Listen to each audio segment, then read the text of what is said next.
adalah gembalaku, takkan kekurangan aku.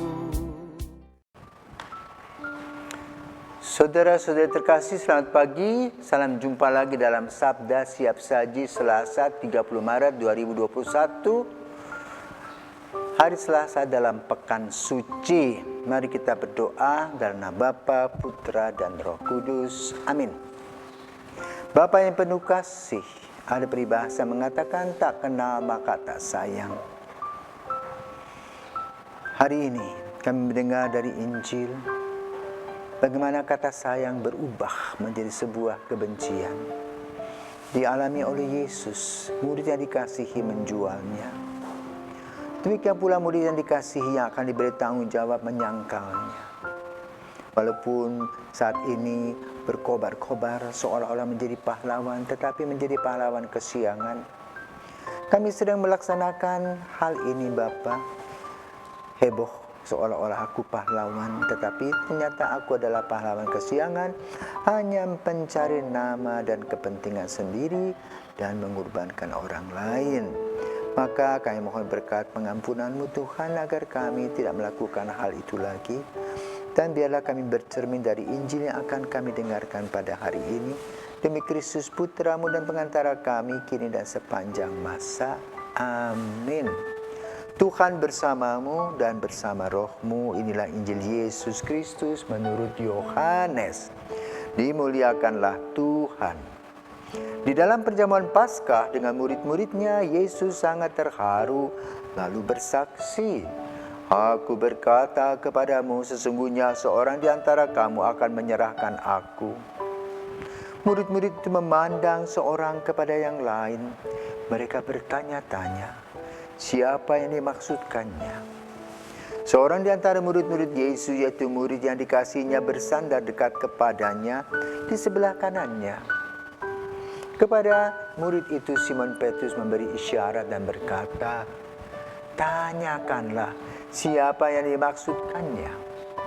Murid yang duduk dekat Yesus itu berpaling dan berkata kepada Yesus, "Tuhan, siapakah itu?" Jawab Yesus, "Dia adalah orang yang kepadanya aku memberikan roti sesudah aku mencelupkannya." Sesudah berkata demikian, Yesus mengambil roti, mencelupkannya dan memberikannya kepada Yudas anak Simon Iskariot. Dan sesudah Yudas menerima roti itu, ia kerasukan iblis. Maka Yesus berkata kepadanya, "Apa yang hendak kau perbuat, perbuatlah dengan segera." Tetapi tidak ada seorang pun dari antara mereka yang duduk makan itu mengerti apa maksud Yesus mengatakan itu kepada Yudas. Karena Yudas memegang kas, ada yang menyangka bahwa Yesus menyuruh dia membeli apa-apa yang perlu untuk perayaan itu atau memberi apa-apa kepada orang miskin. Yudas menerima roti itu lalu segera pergi. Pada waktu itu hari sudah malam. Sesudah Yudas pergi, berkatalah Yesus, "Sekarang anak manusia dipermuliakan dan Allah dipermuliakan di dalam dia. Jikalau Allah dipermuliakan di dalam dia, Allah akan mempermuliakan dia juga di dalam dirinya dan akan mempermuliakan dia dengan segera. Hei anak-anakku, tinggal sedikit waktu saja aku bersama kamu. Kamu akan mencari aku dan seperti telah kukatakan kepada orang-orang Yahudi, ke tempat aku pergi tidak mungkin kamu datang. Demikian pula aku mengatakannya sekarang juga kepada kamu." Simon Petrus berkata kepada Yesus, "Tuhan, kemanakah engkau pergi?" Jawab Yesus, "Ke tempat aku pergi, engkau tidak dapat mengikuti aku sekarang, tetapi kelak engkau akan mengikuti aku." Kata Petrus kepadanya, "Tuhan, mengapa aku tidak dapat mengikuti engkau sekarang? Aku akan memberikan nyawaku bagimu." Sahut Yesus, "Nyawamu akan kau berikan bagiku? Sesungguhnya aku berkata kepadamu, sebelum ayam berkokok engkau akan menyangkal aku 3 kali." Demikianlah Injil Tuhan, terpujilah Kristus. Yohanes dalam bab 13 ayat 21 sampai dengan 33, ayat 36 sampai 38 menguraikan tentang situasi dan kondisi Yesus saat itu bersama dengan murid-muridnya, di mana Yesus menampilkan intuisi yang tajam tentang apa yang akan terjadi dan memberikan informasi kepada murid-murid sedemikian rupa. Namun tentu saja para murid belum paham dan mengerti. Maka di kalangan para murid lahirlah prasangka. Setelah Yesus mengatakan, "Aku berkata kepadamu, sesungguhnya seorang di antara kamu akan menyerahkan aku." Mereka semua syok. Bagaimana mungkin selama kurang lebih 3 tahun bersama-sama makan, minum, tidur, jalan-jalan, mendengarkan khotbah Yesus, melihat penyembuhan-penyembuhan yang dilakukan oleh Yesus, dan semua yang Yesus lakukan baik adanya mau diserahkan. Maka para murid mulai berprasangka, siapa ya? Maka di dalam dialog ini Petrus berkata pada si Yohanes yang menulis Injil ini dekat Yesus, karena Yohanes adalah murid paling muda. Tanyain tuh, siapa kira-kira? Ya? Lalu Yesus menjawab, orang yang mencelupkan roti ke dalam piala itu. Tapi semua orang mencelupkan roti ke dalam roti itu. Yesus tidak mengatakan orang pertama yang mencelupkan roti itu. Tidak. Yesus hanya mengatakan orang yang mencelupkan roti ke dalam piala itu, dia yang akan menyerahkan. Tapi Yudas itu sudah punya rasa. Kenapa? Sebelumnya dia sudah mengadakan transaksi di belakang. Jadi Yudas itu menusuk Yesus dari belakang. 30 dinar. Tentu dengan pemikiran yang boleh katakan perlu dipertanyakan. Dia melihat Yesus itu sakti. Ditangkap pun pasti tidak mungkin.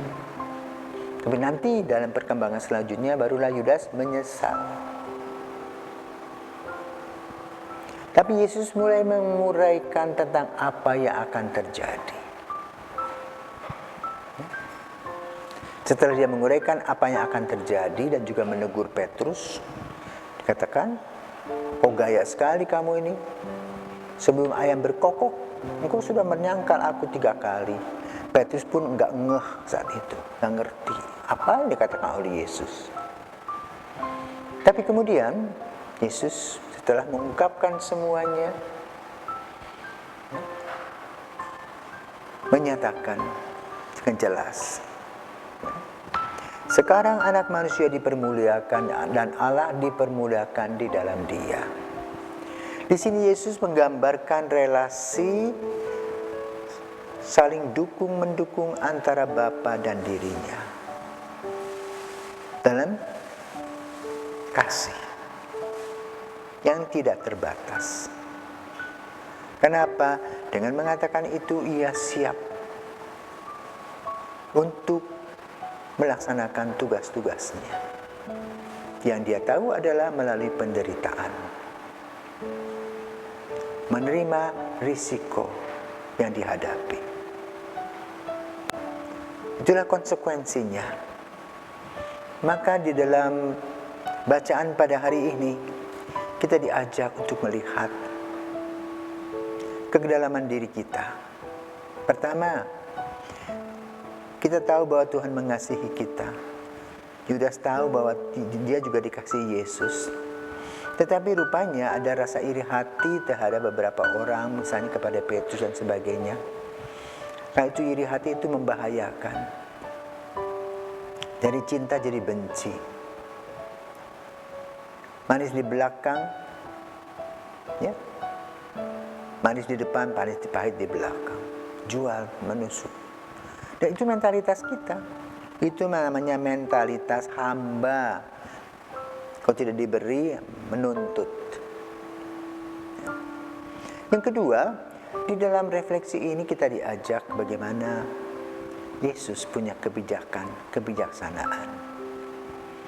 Sebagai seorang pemimpin, dia sudah mengarahkan anak-anaknya, orang-orang yang dipercaya, untuk bersiap-siap menghadapi yang paling buruk sekalipun.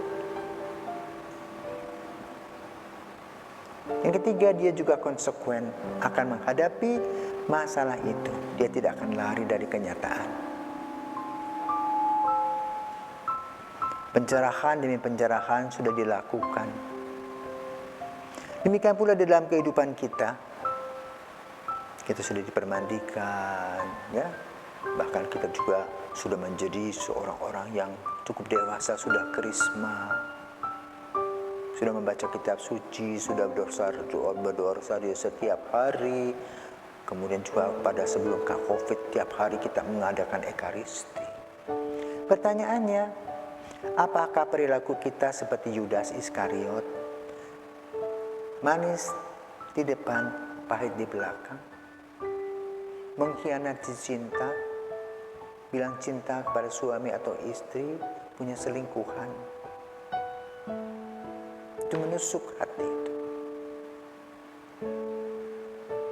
Yang kedua, apakah kita sudah belajar dari Yesus untuk mengadakan relasi yang begitu erat dengan Bapa, sehingga seluruh warna hidup ini diwarnai oleh relasi tersebut dengan hasil dan buahnya, yaitu ketenangan jiwa, rasa damai dan sukacita, dan tidak banyak menuntut.